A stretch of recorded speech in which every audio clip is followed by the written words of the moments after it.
Assalamualaikum warahmatullahi wabarakatuh. Halo para lovers and haters dimanapun Anda berada, baik yang ada di alam nyata maupun alam gaib, apa kabarnya?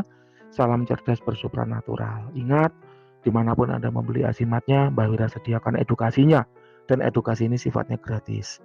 Oleh karena itu, tetap dukung channel Mbak Wira dengan klik tombol subscribe, like, dan komen, karena bagi 25 orang yang beruntung akan mendapat hadiah berupa kitab Padepokan Sengkelat yang berisi beragam ilmu spiritual dan supranatural. Baik teman-teman semua, malam ini kita mendapat klien yang unik.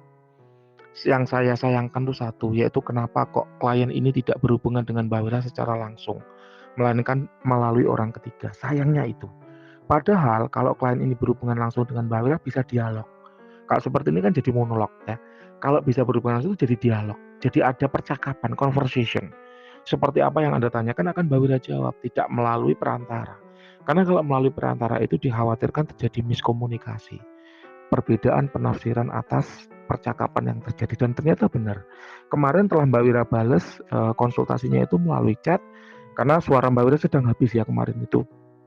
Dan ternyata memang benar yang diduga Mbak Wira bahwa klien ini nggak paham dengan yang dimaksud oleh Mbak Wira. Jadi Mbak Wira menunggu hari ini kemudian berusaha menyampaikan melalui audio agar klien kita kali ini itu bisa paham duduk permasalahannya sehingga tidak hanya menduga-duga. Kasihan kalau hanya menduga-duga.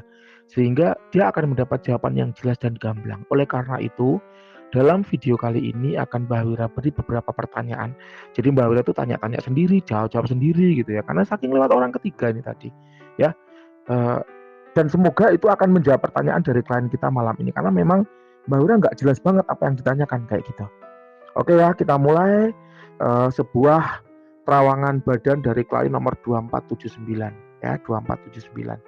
Pertanyaannya adalah apakah orang ini ada tendensi kena pelet atau apa gitu. Jawabannya adalah tidak. Ya. Apakah orang ini ada tendensi kena pelet atau apa gitu? Jawabannya tidak. Kok Mbak Wira menjawab tidak? Karena begini. Ketika orang itu kena pelet, ya kena serangan magic, maka akan terdeteksi dari energinya. Energinya itu akan rendah, kalau nggak rendah tidak stabil. Nah orang ini energinya stabil, meskipun tidak tinggi tapi stabil. Oleh karena itu, Mbak Wira menduga gitu ya, patut diduga bahwa orang ini tidak terkena pelet. Memang kita mudah banget menyalahkan gaib atas perilaku buruk yang kita lakukan. Contoh, kita ngamuk. Kemudian kita tanya ya sama orang, kenapa lu ngamuk gitu kan? Waduh maaf, aku nggak sadar, aku kesurupan. Gitu kan, itu mudah gitu loh dibanding sama mengakui kenapa lu ngamuk, aku depresi ya gitu. Karena malu, orang itu kalau kena depresi itu malu. Padahal kita tahu bahwa orang itu sakit itu ada 3 macam ya. Ada yang namanya sakit medis ya, jadi medis yang ngobati namanya dokter. Ada sakit magic yang ngobati namanya praktisi spiritual supranatural. Ada yang namanya penyakit psikologis yang mengobati psikolog, ya, psikiater.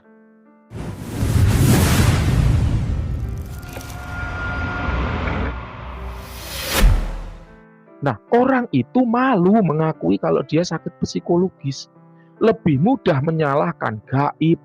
Contoh ada event mau UNAS. Ada banyak anak histeris, nangis, sedih, susah, bingung, takut dan sebagainya. Wah, beritanya apa? Kesurupan massal. Padahal itu adalah penyakit yang namanya abreaksi. Muncul akibat tekanan psikologis yang berat.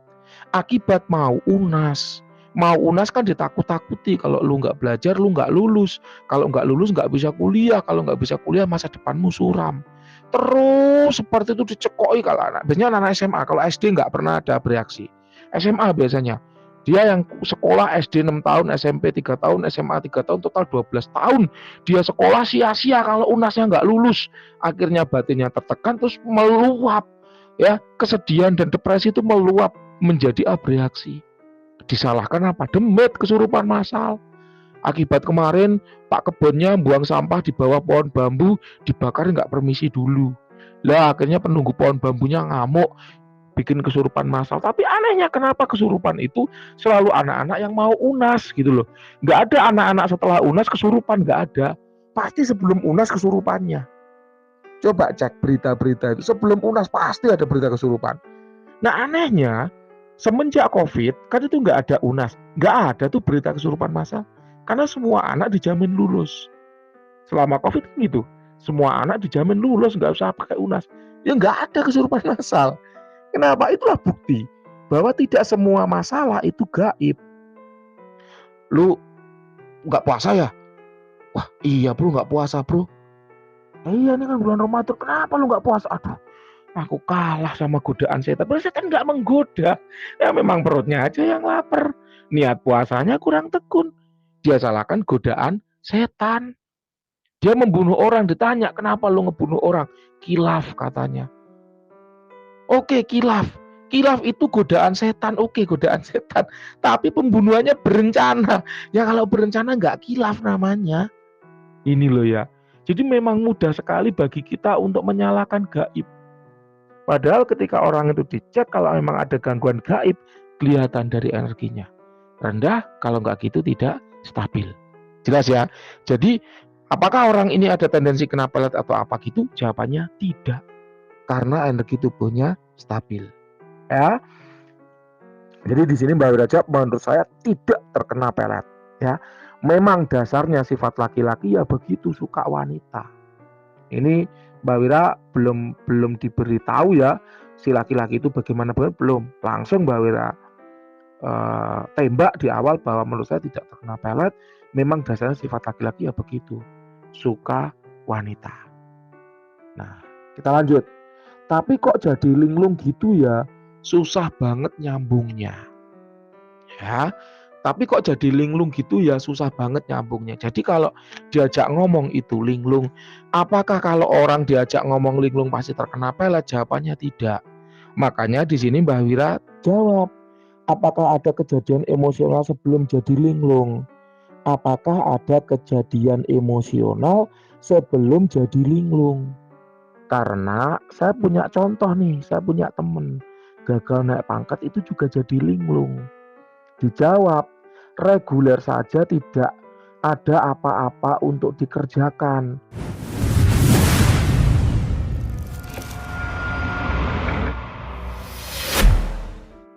Di rumah sih saya rasa tidak ada lagi tuh nafkah batin. Temannya juga bilang gitu, jadi nggak nyambung. Jadi temennya itu juga ngomong kalau dia ini ditanyain tuh sering linglung, jadi nggak nyambung loh.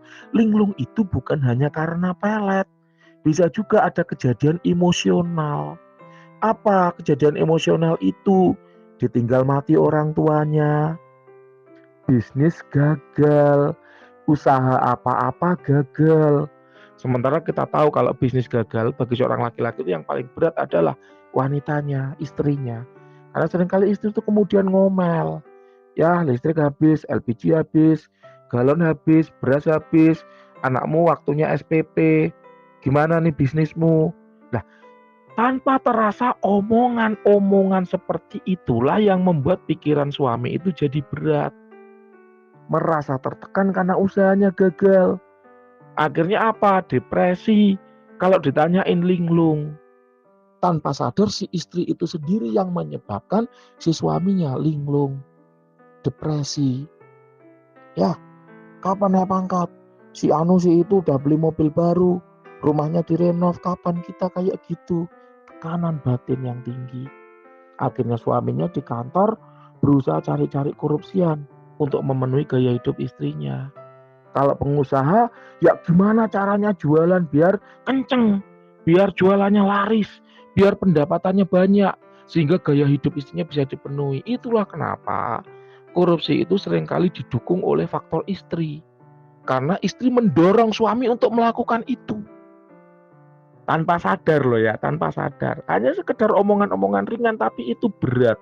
Bagi tekanan mental, itu sama dengan pertanyaan, lu udah lulus kuliah kapan nikah? Itu kan pertanyaan ringan banget.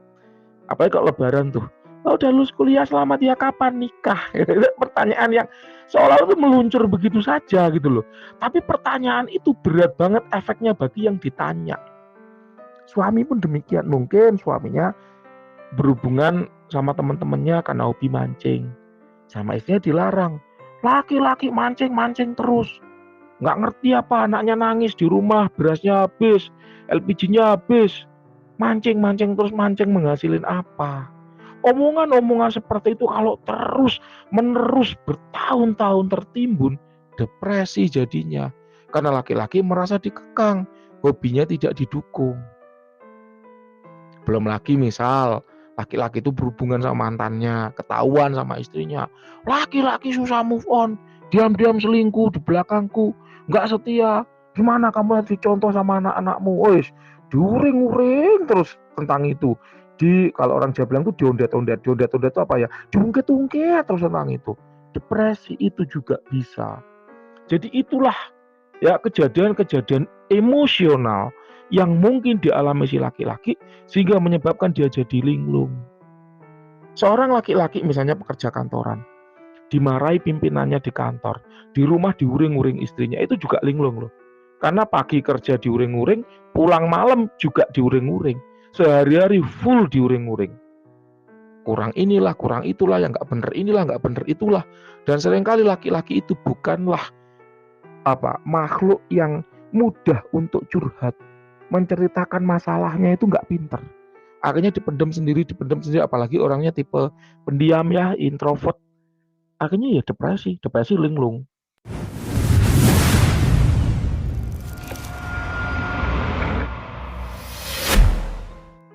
Dan itu banyak banget contohnya.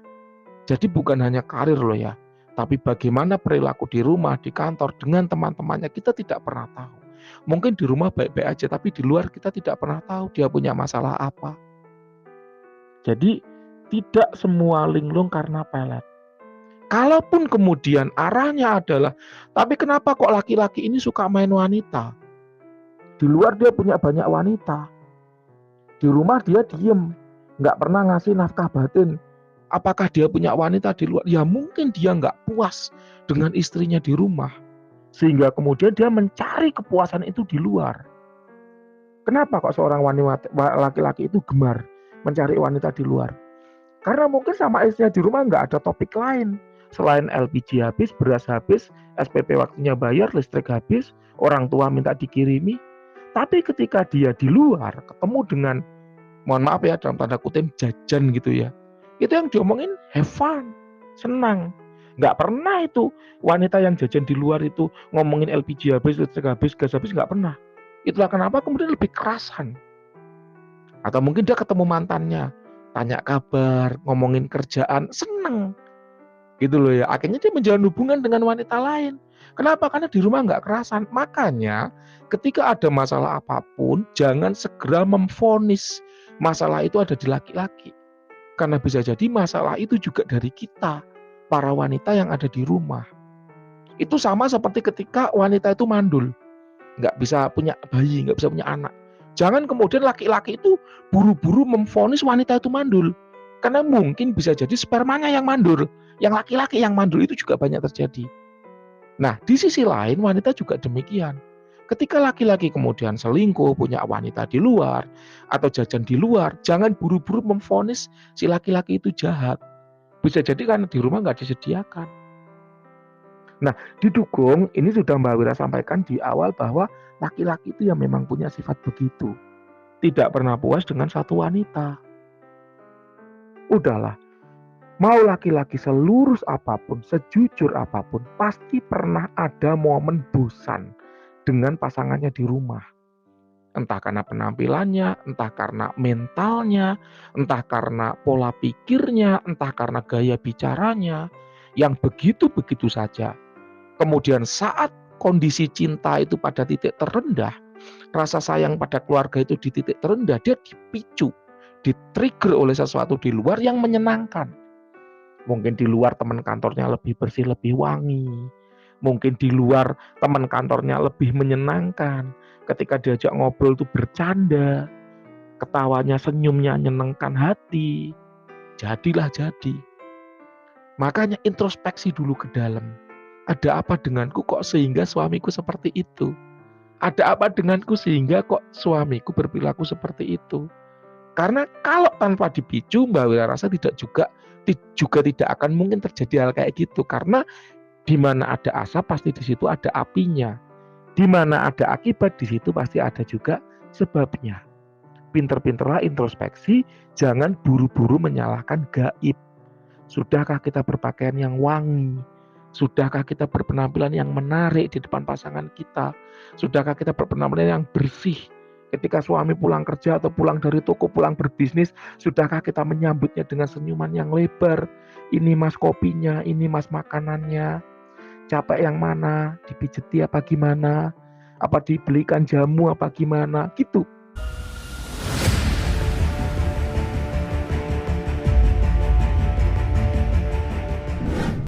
Itu kalau menurut Mbak Wira. Oleh karena itu ada sebuah pepatah yang mengatakan wanita itu jadilah binal di depan suamimu sendiri. Dan itu berpahala. Ya, mohon maaf loh ya. Ini kalau kata-katanya agak kasar ya, mohon maaf. Wanita, jadilah binal di depan suamimu sendiri. Karena itu berpahala. Oh, suamimu sendiri kok. Anda jadi binal, jadi liar, jadi menggoda, jadi mohon maaf ya dalam tanda kutip yang paling kasar tuh, jadilah pelacur untuk suamimu sendiri. Kenapa? Karena itu berpahala gitu. Bukan untuk laki-laki lain loh ya. Ini untuk suamimu sendiri. Kalau suami yang biasanya inisiatif minta, yang wanita lah yang meminta. Kalau suami yang biasanya nyuruh, yang Bu, kamu berpenampilan yang menarik, yang seksi. Kita kan pada minta berpenampilan yang seksi, beli gaun tidur yang seksi dan sebagainya. Itu akan menarik ya suami itu agar tetap betah di rumah. Itu benar. Makanya kasus pacaran itu seringkali ya dipicu oleh ketidakpuasan dirancang. Jadi kalau masalah yang Anda tanyakan ini, kenapa kok linglung, apakah dia kena pelet, berarti Mbak Wira mengidentifikasi dia kecantol wanita di luar. Dan kalau memang itu sebabnya, coba tolong introspeksi diri ke dalam. Kenapa kok laki-lakiku sampai kecantol laki-laki di luar? Sehingga Anda menduga dia kena pelet gitu loh. Laki-laki ini niscaya kalau Anda berobat gitu ya, Anda datang ke dukun A, dukun B, dukun C, itu akan diomong, oh ini ya Anda kena pelet, berobat ubur rampingnya sekian, untuk selamatan sekian, itu nggak akan sembuh. Anda hanya akan menghabiskan banyak uang, sementara laki-laki Anda nggak akan sembuh. Mending daripada uang itu Anda pakai untuk kayak gitu, mending Anda pakai buat beli baju, beli parfum, Anda merawat diri Anda, beli skincare gitu ya, sehingga hubungan suami itu menjadi harmonis. Gitu, kalau menurut saya begitu. Nah, kenapa kok saya ngomong seperti ini? Saya itu habis dapat klien. Ya, klien itu memang dia ketempelan jin wanita yang membuat dia susah jodoh. Itu memang betul. Tapi dia datang ke Mbah Wira itu dalam kondisi begini, Mbah, akibat saya itu ketempelan jin wanita, saya itu susah jodoh. Tidak seperti itu. Kenapa? Sebelum kita menyalahkan gaib, Mbah Wira lihat dulu fisiknya seperti apa. Mohon maaf sekali. Ketika beliau pertama kali datang, ketemu Mbak Wira kan di kantor. Mbak Wira tanya, Mas, mau es teh apa es jeruk? Jawabannya apa? Mau kopi, Mbah. Oke, seleranya kopi hitam, black coffee. Ya, Mbak Wira nggak nongkrong di kafe, Mbak Wira nongkrongnya di warung penyetan. Mas mau es teh apa es jeruk? Dia bilang mau kopi hitam. Yang mana kita tahu kopi hitam itu membuat nafas jadi bau. Jadi sepanjang ngobrol itu ya Mbak Wira mencium bau ababnya dia, bau nafasnya dia nggak enak gitu. Ketika dia ketemu sesama laki-laki aja Mbak Wira merasa kurang nyaman. Apalagi ketika dia bertemu dengan wanita. Udah jelas dia dijauhi oleh jodoh. Ya, itu satu minusnya. Yang kedua, ketika dia pertama kali datang, Mbak Wira tawari makanan. Mau makan apa Mas? Ada bebek, ada ayam, ada telur, ada jeroan, mau pilih yang mana? Dia bilang, enggak Mbah, saya makannya nanti agak siang karena saya punya emah. Lo punya emah kok minum kopi? Berarti itu kan dia tidak mengenali dirinya sendiri. Kalau dia tidak mengenali dirinya sendiri, gimana dia mau menjual dirinya? Mohon maaf loh ya, kalimatnya menjual. Menjual ini bukan berarti dia terus ngondek. Enggak gitu. Maksudnya menjual dirinya itu membawakan dirinya, membranding dirinya di depan wanita. Sementara dia nggak mengenal dirinya sendiri. Oh punya emah kok minum kopi. Makanya ditunda lagi.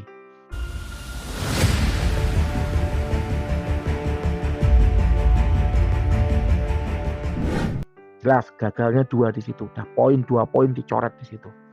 Kemudian ketika dia duduk, ya Mbak Wira sambil makan karena Mbak Wira belum sarapan waktu itu. Mbak Wira pesan segelas es teh, Mbak Wira sambil makan.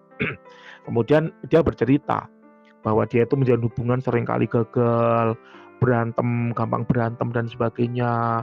Padahal dia itu punya bisnis, ya. Dia ini nilai plusnya nih, punya bisnis kos-kosan, dia punya pekerjaan mapan, gaji tetap, orang tuanya udah meninggal, artinya mohon maaf lah ya, biasanya kan menantu itu kan berantemnya sama mertua ya. Artinya dia nggak punya mertua untuk diberantemin gitu, dan dia anak tunggal. Yang artinya seluruh harta warisan dia itu ya akan dia yang mengelola tanpa perlu ada potensi ribut dengan saudara-saudara lainnya. Oke ya, jelas ya, itu nilai plus itu ada 4. Ya ada 4, tapi kenapa dia tetap susah jodoh? Alasannya apa? Ketika Mbak Ura lihat penampilannya, dia pakai celana jeans yang berlubang. Kalau orang Jawa bilang itu sudah mangkak. Mangkak itu bulak itu apa ya? Warnanya udah memudar. Dia pakai sandal gunung ya. Dari kaki ya, sandal gunung, celana jeans yang berlubang. Kemudian pakai kemeja ya. Karena dia dari kantor makanya dia pakai kemeja, tapi kemeja itu ditutup dengan jaket yang usang, yang belel. Ya. Kemudian kumisnya nggak dicukur, jenggotnya nggak dicukur, giginya hitam-hitam, nafasnya bau, rambutnya terurai tidak beraturan.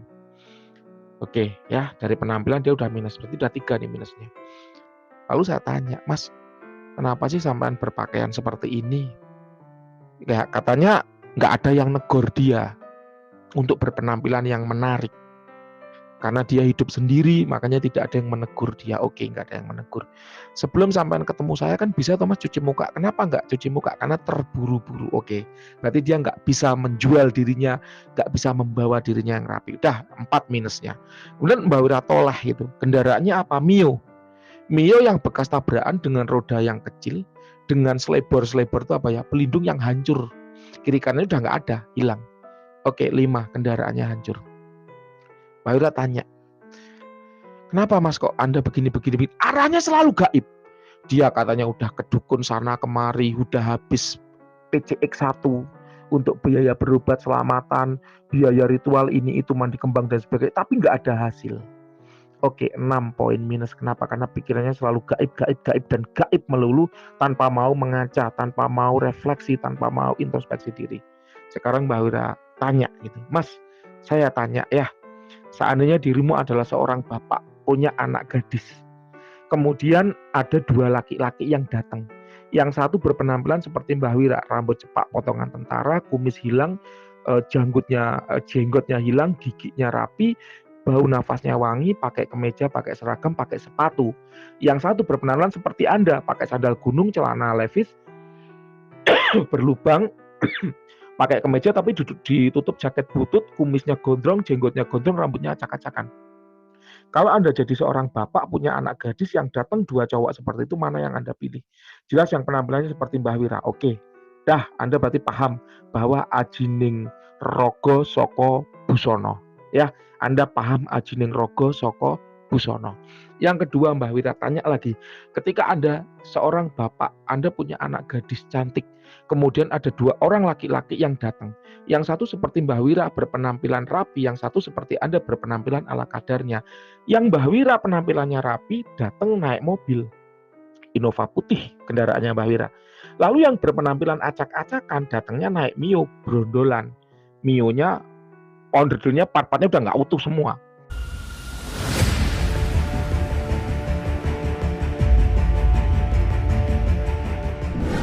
Kira-kira Anda pilih mana, Mas? Ya tentu pilih yang naik mobil, Mbah. Artinya apa? Bukan berarti kita mata duitan. Artinya anak kita akan terhindar dari teriknya panas matahari dan dinginnya hujan ketika dia dijemput oleh laki-laki yang bermobil. Kenapa? Karena ketika anak gadisku ini masih bayi digigit nyamuk aja aku elus-elus. Walah Nduk, kamu kok digigit nyamuk sini, Bapak oles dengan minyak, kan begitu. Ketika si anak ini belajar jalan, jatuh lalu kedaduk, kebentur, kan kita elus-elus, walah Nduk, kamu kedaduk pintu, walah hati-hati ya. Kan pasti kayak gitu seorang ayah. Mental seorang ayah kan gitu. Ketika anaknya sakit, gimana si anak itu digendong semalaman. Walah Nduk, kamu sakit apa? Cepat sembuh ya. Udah dibelikan obat sama bapak, kamu pengen apa? Pengen makanan enak, iya besok bapak belikan. Kamu pengen apa?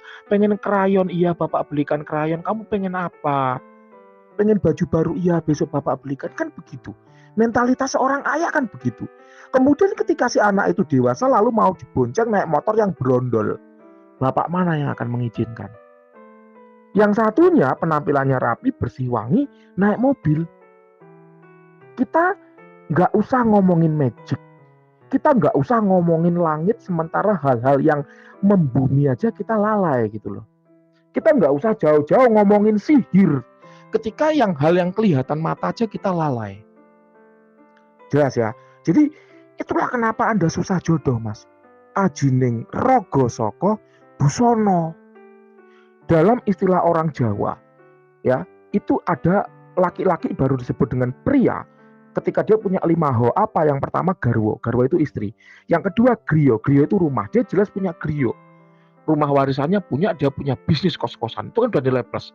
Lalu yang ketiga dia punya turonggo. Turonggo itu apa? Tunggangan. Tunggangannya mio brondol, sama yang satunya mobil. Jelas orang pilih mobil lah. Terus dia punya apa? Curigo. Curigo itu senjata. Senjata itu bukan berarti keris, tombak, bukan. Artinya curigo itu apa? Ilmu wawasan. Ketika diajak ngobrol, yang satu ngomongnya demit, dan demit. Yang satu ngomongnya hal-hal teknis, hal-hal yang jelas kelihatan mata, bisa dilogika, masuk di akal, bisa dirasional.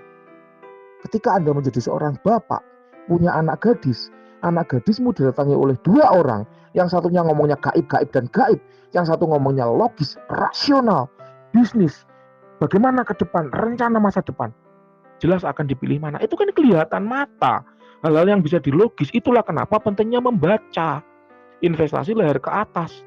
Dan ironisnya, orang Indonesia itu malas banget membaca, malas banget investasi leher ke atas. Kenapa? Karena kita itu memang paling malas investasi pada sesuatu yang tidak pernah kita pakai, gitu loh. Nah, ini katanya, nah siapa ya kemarin ya? Katanya Helmi Yahya. Jadi itu loh, ya, kita nggak usah jauh-jauh ngomongin gaib ketika hal-hal yang nampak mata belum kita tunaikan. Mbak, kenapa? Apakah suamiku kena pelet? Kenapa kok kena pelet? Karena linglung. Coba menjadi teman bicara yang asik dulu. Cari tema-tema pembicaraan yang asik, bukan hanya melulu menyalahkan dan menuntut. Ya, cari pembicaraan yang menyenangkan, bercanda yang menyenangkan, guyon yang menyenangkan. Daripada ngomong sak ngomong mesti nyenget gitu, ngomong sak ngomong mesti kritik, ngomong sak ngomong mesti curiga, ngomong sak ngomong mesti isinya debat. Ya mana laki-laki ada yang mau gitu loh. Pasti kalau Mbak Wira pun punya istri kayak gitu, pasti pura-pura linglung. Aku linglung, pasti kayak gitu.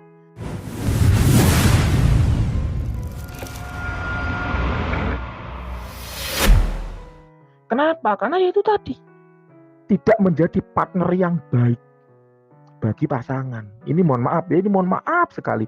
Mbak Wira benar-benar mengkritik hal-hal dasar dulu, mengkritik hal-hal fisik dulu. Karena sebelum kita jauh-jauh bicara hal yang sifatnya gaib, hal fisik kita tunaikan dulu gitu loh. Jelas ya. Itulah kenapa kemarin untuk mas-masnya yang susah jodoh itu langsung Mbak Wira sarankan, Mas, sebelum sampean ke dukun ya, tolong sampean ke dealer dulu. Daripada duit mau kasihkan dukun, mending mau kasihkan ke dealer, pulang bawa NMAX buat ngeceng udah bagus. Ya, apalagi dia kerjanya di kampus kan, mahasiswa itu banyak. Udahlah naik NMAX, pasti cewek akan ngelirik lu daripada lu naik motor kayak gini gitu. Penampilan yang baik, bersepatu, jangan cuma pakai sandal gunung. Ingat, ajining rogo soko busono. Lalu upgrade banyak wawasan, sehingga ketika ngomong enak, Mbak Wira itu punya kelebihan. Kelebihannya apa? Kalau ngomong enak dibanding dengan dukun lain, dibanding dengan praktisi lain. Ya itulah kenapa karena Mbak Wira berpendidikan. Mbak Wira itu S2, ya, magister. Bukan untuk ilmunya, melainkan untuk pengalamannya. Bagaimana kita berkomunikasi, menyampaikan ide, mendebat, mempertahankan gagasan, bagaimana kita upgrade wawasan, mengetahui informasi terkini, supaya ketika diajak ngomong nggak ada matinya gitu loh. Sehingga ketika kita berhadapan dengan seorang wanita, pasangan, itu enak, ngomong apapun nyambung. Mau ngomongin ekonomi, oke, paham. Bagaimana resesi 2023, ngomongin bencana alam, paham. Kalau di daerah timur akhir-akhir ini sedang ada gempa 5,7 skala Richter, itu kan. Kalau ngomongin politik, paham bagaimana arah pergerakan politik ke depan, bagaimana presiden kita mempertahankan agar posisi politik tetap berpihak padanya. Ngomongin kesehatan, paham bagaimana perkembangan COVID sekarang. Ada virus yang namanya flu pasca COVID, apa itu kita ngerti. Jadi menjadi partner yang bagus gitu loh. Ketika wanita ataupun pria ataupun pasangan itu ngobrol dengan kita, nggak melulu masalah gaib. Itu namanya ajining diri sokolati. Nah, apa yang keluar dari latih, apa yang keluar dari mulut, itu mencerminkan apa yang ada di otakmu. Dan otak itu diupgrade dengan membaca, dengan memperbanyak wawasan. Ya, jadi kenapa loh? Berarti apa yang ada di isi otaknya Mbak Wira itu melulu tentang seks. Makanya Mbak Wira menyinggung masalah seks. Bukan. Karena klien kita kali ini bertanya apakah kena pelet. Pelet itu tendensinya berarti dia punya wanita di luar. Kenapa kok sampai dia punya wanita di luar? Mbak Wira menduga bahwa dia tidak puas di internal, di keluarganya dia. Bah, orang itu kalau alim walaupun nggak puas dia akan setia. Jangan jangan bilang kayak gitu. Nyatanya mohon maaf, Hakim aja punya 2 istri. Gitu loh ya. Kurang alim apa Hakim? Gitu loh ya. Jadi tolonglah, ayo mari kita refleksi diri dulu gitu loh. Sebelum kita bicara keluar, sebelum kita bicara gaib, sebelum kita menyalahkan hal-hal yang sifatnya eksternal, ayo kita perbaiki dulu di internal kita. Paham ya? Nah, apakah Mbak Wira bicara segini panjangnya ini sudah melakukan itu juga? Jawabannya sudah. Mbak Wira adalah seorang pengusaha. 2023 ada resesi ya dunia, pertumbuhan ekonomi itu minus atau negatif 2 kuartal berturut-turut. Itulah kenapa kondisi perekonomian jadi kacau, jadi chaos. Krisis di mana-mana, Eropa, krisis pangan. Inggris krisis pangan, Eropa itu juga krisis energi.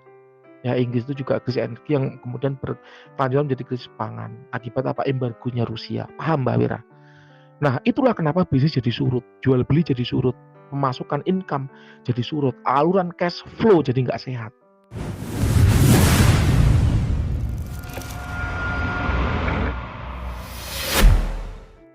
Tapi Mbak Wira tidak kemudian, ayo kudam-kudamku, semuanya ayo cari penglarisan. Ayo kudam-kudamku tarik rezeki dari arah mana. Enggak. Apa yang Mbak Wira buka? YouTube, channel edukasi, channel ekonomi. Bagaimana kondisi ekonomi mempengaruhi kondisi perekonomian. Bagaimana kondisi ekonomi dunia mempengaruhi perekonomian lokal di Indonesia. Kemudian Mbak Wira buka nih konten-konten bisnis. Digital marketing itu bagaimana. Promosi itu bagaimana. Ads itu bagaimana. Ngiklan melalui marketplace itu bagaimana. Kemudian bagaimana membuat hashtag. Bagaimana membuat copywriting, bagaimana membuat edukasi yang efektif, mengubah follower jadi buyer, ya, mengubah pengikut menjadi pelanggan itu gimana, mengubah pengikut jadi cuan itu gimana, itu yang Mbak Wira pelajari. Meskipun di sisi Mbak Wira seorang praktisi supranatural, tapi Mbak Wira mengikuti perkembangan ilmu untuk mengimbangi gaibnya. Makanya Mbak Wira paling tidak senang kalau ada orang bilang, "Mbah, Azimatmu ini gimana, Mbah? Kok rezekiannya nggak jalan?" Loh, kok bisa Anda bilang rezekiannya nggak jalan? Iya, Mbah. Soalnya saya sudah melakukan segala cara, tapi nyatanya penjualan saya masih biasa-biasa saja. Oke, saya tanya, benar-benar segala cara yang sudah dilakukan? Iya, Mbah. Saya sudah melakukan segala cara, segalanya. Iya, Mbah, segalanya. Sudah coba marketing melalui sosmed apa belum? Sudah, Mbah. Sudah coba yang namanya iklan atau berbayar atau ads? Belum. Lah, belum gitu kok udah ngomong melakukan segalanya. Sekarang lihat, semuanya serba ads, serba iklan. Endorsing, cari influencer, ya, semuanya serba digital. Kalau kita tidak melibatkan teknologi dalam bisnis kita, dalam transaksi kita, ya kita akan kalah dengan mereka-mereka yang bergerak melalui IT. Coba sebut saja ya industri makanan Megacoan, Mixu, Es Teh Indonesia. Mereka melibatkan influencer, mereka membangun branding. Makanya mereka bisa buka cabang di mana-mana. Ya itu kan memang mereka orang pinter, Mbak. Apakah orang pinter itu lahir sudah langsung pinter? Apakah orang yang pinter itu ketika lahir dia udah langsung jadi CEO-nya Mixu, jadi langsung CEO-nya Es Teh Indonesia, jadi CEO-nya Megacoan? Kan enggak. Mereka lahir juga biasanya cuma nangis, berak, kencing. Apa bedanya sama kita? Sama. Bedanya cuma mereka mau belajar, kita enggak. Mereka tidak hanya melalaikan gaib, tapi mereka benar-benar upgrading ilmu. Kalau kita enggak, dikit-dikit nyalain gaib. Gitu loh. Makanya mereka bisa jadi sesuatu. Be something. Bukan binating. Kita binating. Kenapa? Karena kita nggak mau belajar, males. Dikit-dikit nyalain gaib. Toko kita sepi karena sebelah pakai penglaris. Toko kita sepi karena kita kena bala. Toko kita sepi karena rezekinya kurang kenceng. Kita sepi karena cobalah, intiplah bagaimana marketingmu, intiplah bagaimana pelayananmu, intiplah bagaimana packaging kemasanmu. Kalau memang jualan makanan, bagaimana ketika lu bungkus hanya dibungkus kresek apa dus yang bergambar. Ketika lu jualan makanan gimana? Apakah hanya bisa beli offline? Apa lu layani online melalui marketplace, melalui GoFood, ShopeeFood dan sebagainya? Lu melakukan diskon apa enggak? Gimana rasa makanan lu? Itu juga perhatikan. Mbak Wira itu jualan apa? Jualan benda bertuah, jualan jasa terawangan. Tapi Mbak Wira juga melakukan bagaimana membuat konten, bagaimana membuat marketing, bagaimana membuat feed IG, bagaimana copywriting, semua Mbak Wira pelajari. Walaupun Mbak Wira jualan benda klinik, jualan jasa terawangan. Tapi Mbak Wira iringi juga dengan kemajuan teknologi. Mbak Wira manfaatkan Instagram, Mbak Wira manfaatkan YouTube, Mbak Wira manfaatkan TikTok, Mbak Wira manfaatkan FB.